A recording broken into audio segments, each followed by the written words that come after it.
Okay guys, I am now going to try to demonstrate or kind of show you where I'm vacuuming, what I'm doing here. I'll undo the mic so that you are not blasted by the sound of this vacuum.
Okay, so you can see the little areas that I went and addressed with the shop vac here, and I think you saw at the end there, you can see everything I pulled up here in the feed dog area lint.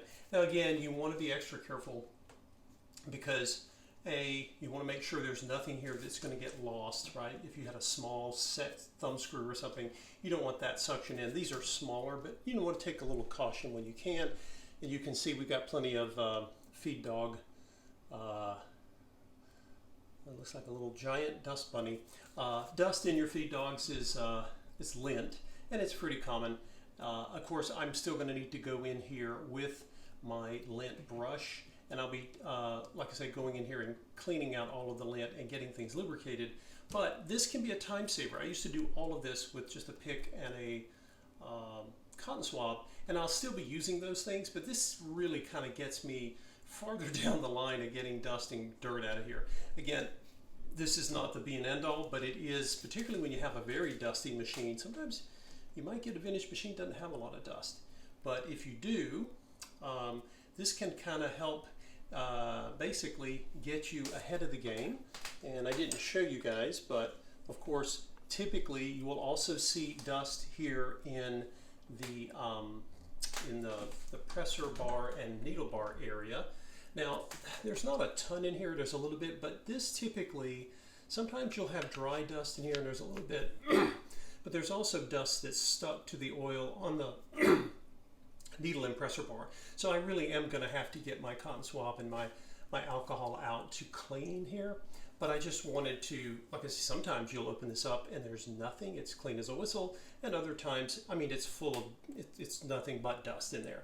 And that's where this item can really help, this little attachment. So some of you may have different attachments you can try, but again, this micro set, and I think it was less than $30. And again, I use it for my laptop to get any kind of dust that's off there, particularly the keyboard, and then I use it in the car. So many uses, but anyway.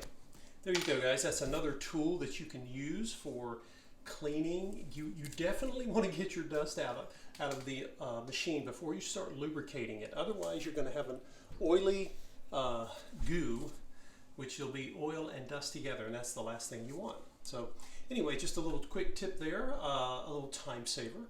And then, of course, I've got more things in here I've got to go in and clean out in the machine. The machine is by no means ready for me to oil, but again, this kind of just gave me a head start on getting some of the old feed dog lint and dust and crumbled. I think this was old crystallized grease. It was so old it had actually become a powder, and that's really old grease, guys. It could be the original from 1956 for all I know. But anyway, thanks for watching, and stay tuned. I will be giving the 403A her full going through, and then I have to decide if I'm going to sell it or if I'm going to keep it, because I really like the table. Thanks for watching, and stay tuned for upcoming videos.